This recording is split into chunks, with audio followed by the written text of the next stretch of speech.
हाय दोस्तों, good morning जी। मैं आपका दोस्त विजय जी 417 को अगर आप सब्सक्राइब नहीं किए हो चैनल को, हमारे चैनल को सब्सक्राइब कर लीजिए ताकि आने वाले वीडियो ऑडियो को आपका नोटिफिकेशन मिल जाए।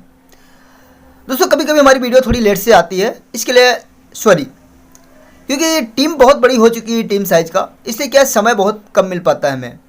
राइट, वर्क में क्या है 100% फोकस करो, आप चाहे कोई भी वर्क कर रहे हो। जैसे मैंने बताया था दोस्तों, अब शुरू है जेरी हिक्स की book the love of attraction, जिससे कि मैं बताया था कि ये बुक पढ़ने के बाद मेरी इनकम 10 से 12 गुना बढ़ गई थी।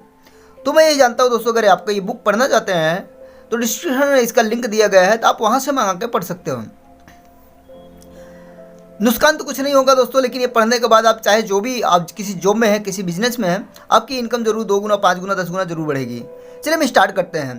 पार्ट 29, सफलता का वास्तविक पैमाना क्या है। जेरी अब्राहम, आपके भौतिक दृष्टिकोण के अनुसार हमारे द्वारा यहाँ किए गए कौन से कर्म हमारी सफलता वास्तविक पैमाना है। अब्राहम, आपके पास अपनी सफलता का नापने के कई पैमाने हैं। आपके समाज में धन आपकी सफलता का पैमाना है, आपकी उपलब्धियाँ भी आपकी सफलता का पैमाना है, लेकिन हमारी दृष्टिकोण में आपके जितने अधिक सकारात्मक भाव को संपूर्ण होंगे वही आपकी सफलता का सबसे बड़ा पैमाना है। क्या खंडेश्य के प्रतिकरण की गति बढ़ेगी। जेरी, अर्थात खंडेश्य का कार्य केवल हमें अपनी इच्छा वस्तुओं को दिलाने के गति बढ़ाना ही नहीं है, बल्कि इसमें हमें वे अनुभव भी मिल सकते हैं जो हमें पसंद आने की अतिरिक्त हमारे सजग नियंत्रण में है, जिसमें हम और अधिक सफल हो सकें, मैं भी हो रहेंगे। क्या आपको यही कहना है। अब्राहम, हाँ बिल्कुल यही। अधिक का आपके सजग नियंत्रण में होना चाहिए, जिससे कि आप सजग होकर अपनी आकांक्षाओं को व्यक्त कर सके। यहाँ एक ऐसा वैकल्पिक है, तरीका है जिसे आप क्या चाहते हैं इस पर स्पष्ट न होने पर सब कुछ भी आकर्षित न कर बैठे, और इस सब कुछ को आकर्षण में आपके स्वयं को पसंद व नापसंद आने वाली सभी भी चीज़ों को आकर्षित कर लेंगे। खंजेश का मुख्य कार्य यह है कि आपके उसी को अपनी ओर आकर्षित कर लेंगे, आपको पसंद हो इसमें या आपको स्वतः आकर्षण करेंगे, और न ही अपनी अवांछित इच्छाओं को आकर्षित कर लेंगे। इससे गति को बढ़ा देने की आपकी बात सही है। यह गति की आपकी अस्पष्टता के कारण है। निसंदेह है, जब आप भौतिक रूप में अपने काम में जुटे होंगे, वह काम चाहे कुछ भी हो, तो आप तब तक ब्रह्मांड की आसक्ति तक नहीं पहुंच पाएंगे जब तक कि आपके विचार भावनाओं ना कर दे। जब भावनाओं उपस्थित हो जाएगी, चाहे वह सकारात्मक हो या नकारात्मक, आप तब तक ब्रह्मांड को अपनी पहुंच बना सकेंगे। जब आपको वास्तव में कुछ चाहिए होगा तो वह आप तक बहुत तीव्रता से पहुंच जाएगा। जब आपको वास्तव में कुछ नहीं चाहिए होगा तो वह भी आपके पास उतनी ही तीव्रता गति से पहुंच जाएगा।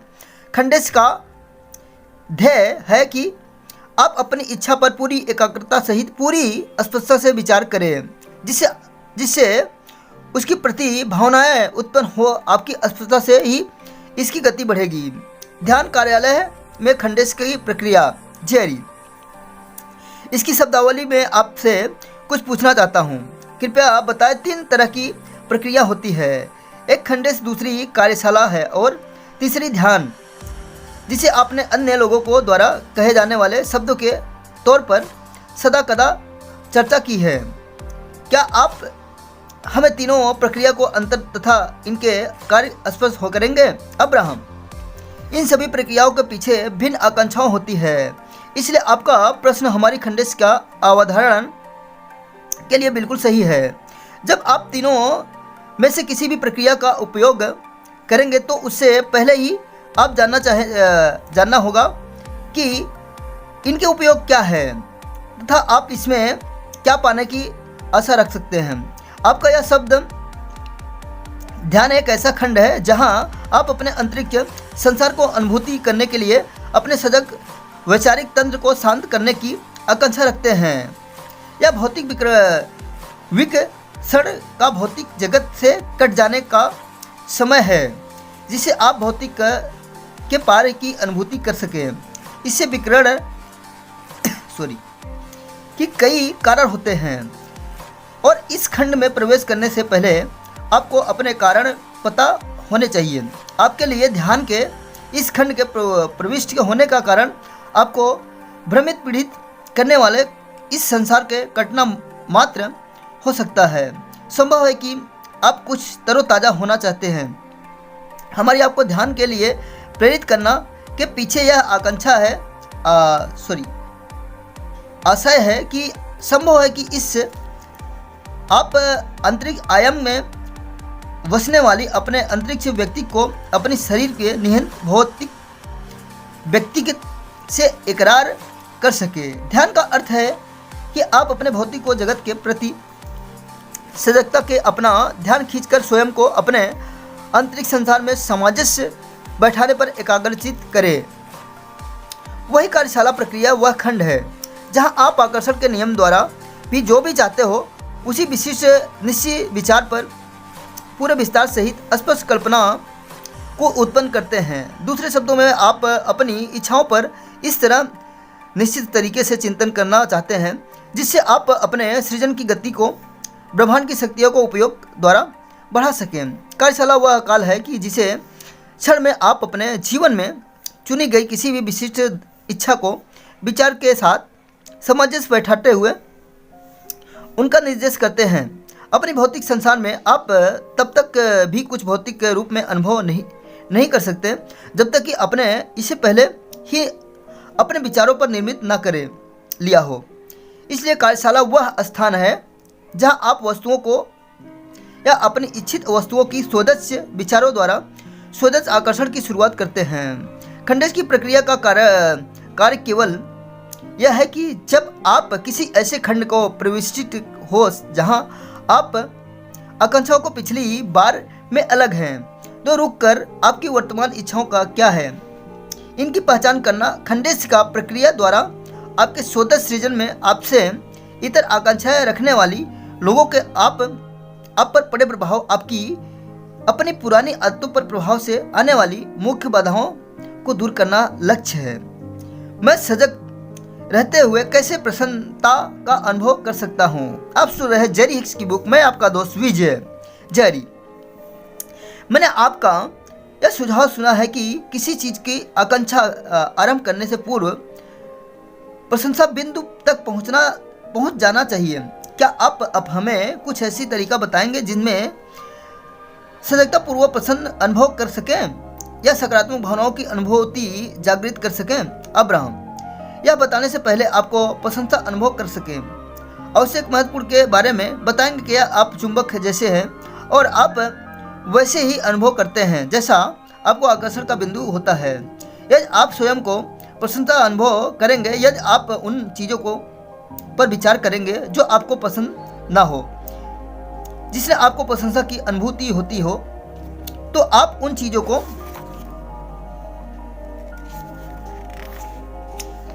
आकर्षित करेंगे जो आपको पसंद नहीं होगी।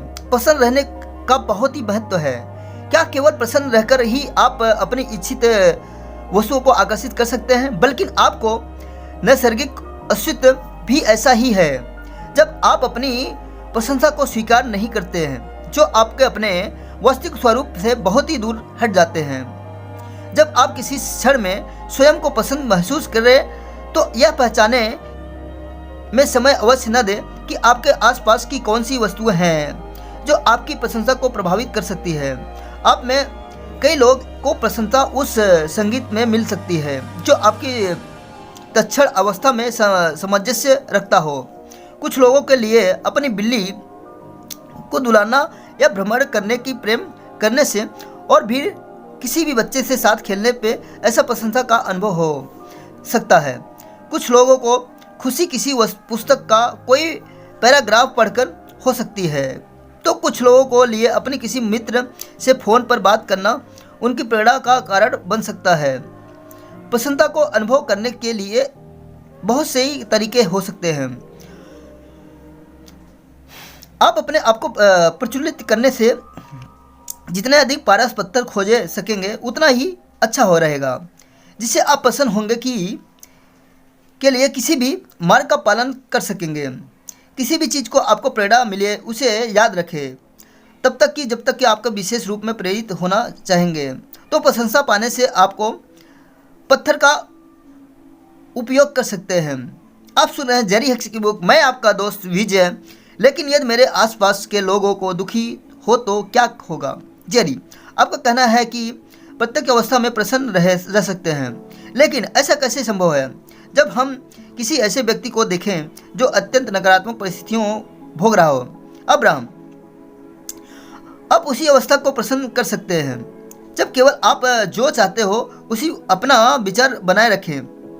जब आप अपनी इच्छाओं को प्रति पर्याप्त से स्पष्ट दृढ़ रहते हैं तो केवल अपनी इच्छाओं पर ही ध्यान केंद्रित करेंगे तथा आप हर तरह की परिस्थितियों में प्रसन्न रह सकते हैं। जेरी, लेकिन जब हम आपको ऐसा लोगों से मिले जो हमेशा ऐसी बात में कार्य करते हो जो आपकी असुविधाजनक लगते हैं, लेकिन फिर भी आप उन्हें संतुष्ट करना चाहते हो क्योंकि आप स्वयं को इसलिए दोषी मानते हैं कि आपकी उनकी इच्छा के अनुरूप को कोई कार्य बन नहीं सके।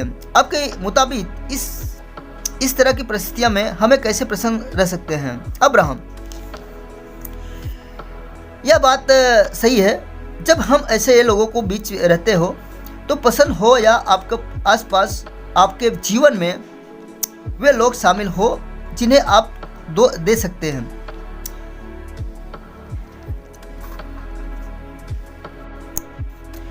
वे उससे इतर कोई इच्छा रखते हो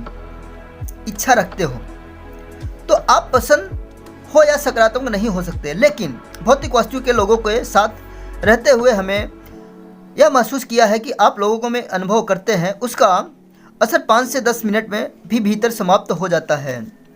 इसलिए वह अनुभव चाहे कितनी ही दुखा हो या कष्टप्रद हो, आपके मन से ही जुड़ी अधिक नकारात्मक भावनाओं को नकारात्मक अनुभव के दौरान नहीं बल्कि उस अनुभव के बाद आपको जितनी ही उस पर विचार करते हैं उड़ते रहते हैं जब तक कि बनी रहती है। समझ कि आपके साथ घटी घटनाएं के इतनी ही समय तक नहीं चलती जितना समय आप उनके बारे में नकारात्मक रूप से विचार करते रहते हैं। आपकी अधिकांश नकारात्मक भावनाएं तभी कट जाती है जब आप एकांत मिलने पर जो आप पाना चाहते हो उस पर विचार करने लगते हैं। इस तरह उन छोटे क्षणों में जब आपको अपने जीवन में में किसी अन्य व्यक्ति के हाथों अपमानित होना पड़ता है, आप अपमान को अधिक देर तक अनुभव न करते रहे और दृढ़ होते जाते समय बीतने के आकर्षण का नियम अनुभव को फिर से आपके जीवन में साकार नहीं करेगा क्योंकि आप में से उससे जुड़ा कोई विचार सक्रिय नहीं रह गया। आप सुन रहे जेरी हिक्स की बुक, मैं आपका दोस्त विजय। क्या मैं अनिश्चित बाधाओं को बीच में खंडेश का कर सकता हूँ? जेरी, एक ऐसी स्थिति पर चर्चा करते हैं जहाँ लोगों को वास्तविक में नियमित रूप से आगे बढ़ने का एहसास रखते हैं, लेकिन उनकी अपनी इच्छाओं आकांक्षाओं से अनियोजित बाधाओं को चलते ध्यान हट जाता है। इस तरह की परिस्थितियों में आप किस तरह की खंडेश का प्रक्रिया अपनाने की सलाह देंगे? अब्राहम, जब आप खंडेश की अधिक निश्चित रूप में एवं निपुण हो जाएंगे तो इन बाधाओं में स्वतः आपकी कमी आती जाएगी। आपके अतीत में खंडेश का प्रक्रिया को न अपनाने से इस बाधाओं को बढ़ावा मिलता है। जीवन अनुभव के सतत प्रवाह द्वारा अपने दिन का शुरुआत करके अपने बाधाओं में कुछ को पहले ही खारिज कर देते हैं। खंड प्रति खंड आने वाली इन बाधाओं को निपटने के लिए इनके सिर उठाने से पहले ही आपको केवल यह दोहराना होगा कि यह बहुत छोटी सी बात है। इससे मैं अपने विचारों की गाड़ी पटरी से नहीं बताऊंगा। मैंने वो स्वयं का कायम किया है, मैं उससे ही नहीं टूटूंगा। मैं इनमें से तीव्रता से तथा पूरी क्षमता दक्षता से निपट लूँगा और मैं जो भी कर रहा हूँ उसे जारी रखूँगा। क्या खंडेश के मेरे प्रयोज्य समय में वृद्धि होगी? दोस्तों यहाँ से पार्ट ये एंड करते हैं 29 वाला। अब अगला पार्ट थोड़ा सा हम बड़ा बनाएंगे ताकि इसमें 2 पार्ट में कवर हो जाए, क्योंकि ज़्यादा बड़ा ऑडियो वीडियो हो जाता है तो लोग बोर होने लगते हैं दोस्तों, इसलिए नहीं सुनते। तो हम यहाँ से द एंड करते हैं। अगर आपकी हमारी ऑडियो बहुत अच्छी लगी हो दोस्तों के पास ज़रूर शेयर करें। थोड़ा सा इसमें क्या है कि कुछ ऐसे शब्द हैं जो अटपटा है तो पढ़ने में थोड़ा सा डिसबैलेंस हो रहा है, तो इसके लिए क्षमा चाहूँगा। अगर ये वीडियो अगर आपको पसंद आई तो आप दोस्तों के पास ज़रूर शेयर करें। अगर हमारे चैनल पे आप नए हैं तो सब्सक्राइब ज़रूर कर लीजिए ताकि ये भाई का भी मदद हो सके जो इतनी मेहनत करके ऑडियो वीडियो बना रहा है, जो अपना समय निकाल रहा है। ठीक है, हाँ, अगर ये बुक पढ़ना चाहते हैं आप तो डिस्क्रिप्शन में इसका लिंक दिया गया है, आप जाकर वहाँ से मंगा के पढ़ सकते हैं। और इसकी प्राइस ज़्यादा नहीं, 350 से 400 रुपये है। और हाँ, ये बुक बहुत ही अच्छी है।